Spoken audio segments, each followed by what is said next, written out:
Hi friends, welcome to அமுதம் அடுப்பாங்கரை. எல்லோரும் எப்படி இருக்கீங்க? இன்றைக்கி நம்ம பார்க்க போகிறது என்னென்னா கோவில் புளியோதரை ரெசிபி. இதுக்கு தேவையான பொருட்கள் என்னென்னு பார்க்கலாம். 50 கிராம் புளி, 10 மிளகாய், 2 ஸ்பூன் மல்லி, 1 ஸ்பூன் கடுகு, 1 ஸ்பூன் பெருங்காயம், 1/2 ஸ்பூன் வெந்தயம், 1/2 ஸ்பூன் மஞ்சள் பொடி, உப்பு தேவைக்கேற்ப, ஒரு கொத்து கருவேப்பிலை, கொஞ்சம் வேர்க்கடலை உங்கள் தேவைக்கேற்ற மாதிரி போட்டுக்கோங்க. தாளிப்புக்கு காஞ்ச மிளகாய். இப்போ நம்ம காஞ்ச மிளகாய் போட்டுக்கலாம். முதல்ல வறுத்து எடுக்கிற பவுடரு காஞ்ச மிளகாய் முதல்ல போட்டுக்கலாம். காம்போடு போட்டுக்கோங்க, உங்களுக்கு காரமும் கொஞ்சம் கூட வரும்.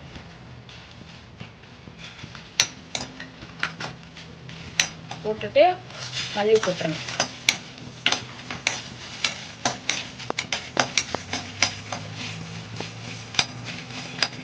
நல்லா இந்த வாசனை வர மாதிரி நல்லா பொரியணும்.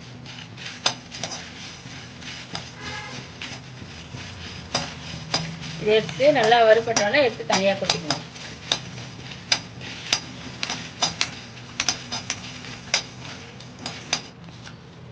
ஒரு ஸ்பூன் கடுகு போட்டுக்கோங்க.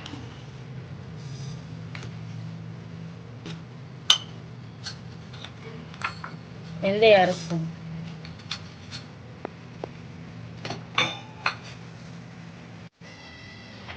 இதுக்கு வந்து நல்லா வாசனை வர மாதிரி வறுத்துக்கோங்க. கடுகு தீயக்கூடாது, வெந்தயமும் தீயக்கூடாது. வறுத்து எடுத்துட்டு அது தனியாக எடுத்துக்கோங்க. கொஞ்சம் கடலெண்ணெய் இல்லை நல்லெண்ணெய் விட்டு இந்த வேர்க்கடலையை வறுத்துக்கலாம். எண்ணெய் காஞ்ச உடனே போடுங்க வேர்க்கடலை.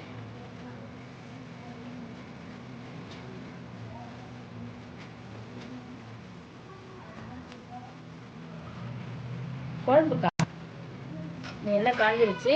இந்த வேர்க்கடலையை இதில் கொட்டி கொஞ்சம் கலர் ப்ரௌனாக மாறினோன்னு எடுத்துக்கோங்க. இந்த கலர் வந்தோன்னா எடுத்துருங்க. இந்த கலரில் வந்தோடனே நம்ம தாளிச்சிக்கலாம்.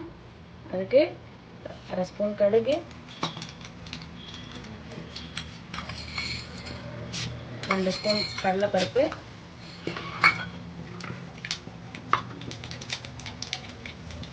காஞ்ச மிளகாய் 4 வச்சுக்கோங்க, ஒரு கொத்து கருவேப்பிலை, பெருங்காயத்தூள் கொஞ்சம், மஞ்சள் 1/2 ஸ்பூன்.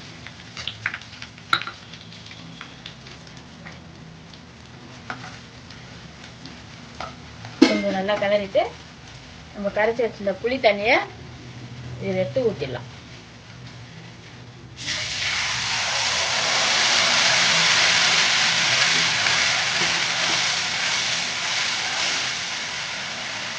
ஊற்றிட்டு தேவையான அளவு உப்பு போட்டுக்கணும்.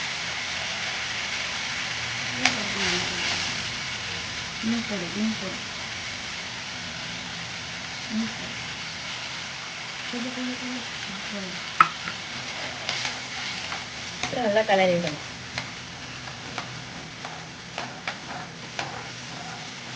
நல்லா கொதி வந்துடுச்சு. இப்போ இந்த பவுடரை இதில் போட்டுக்கணும். இல்லை மல்லி மிளகாய் பவுட்ரு. இது வந்து கடுகு வெந்தயம் வறுத்து அரைச்சி வச்சுருக்கேன். இதில் ஒரு 1/2 ஸ்பூன் போட்டுக்கோங்க.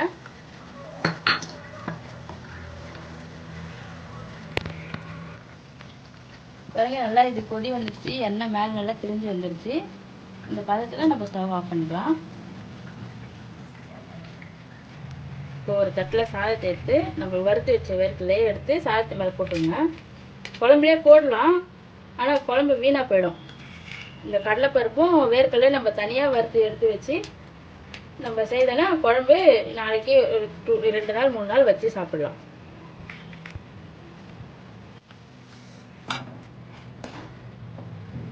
போட்டுட்டு புளி குழம்பு எடுத்து சாதத்தில் ஊற்றி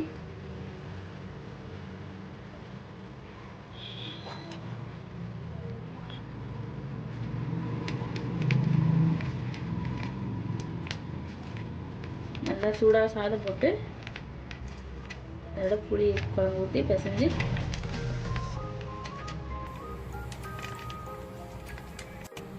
பிசைஞ்சு எடுத்த உடனே சாதம் இந்த மாதிரி பிடிக்கிற மாதிரி வரணும். இதுக்கு சைட் டிஷ்ஷாக வத்தல், பொட்டேட்டோ சிப்ஸு, உருளைக்கிழங்கு வறுவல் இதெல்லாம் வச்சு சாப்பிட்டா நல்லா டேஸ்ட்டாக இருக்கும். ட்ரை பண்ணி பாருங்கள். தேங்க்யூ.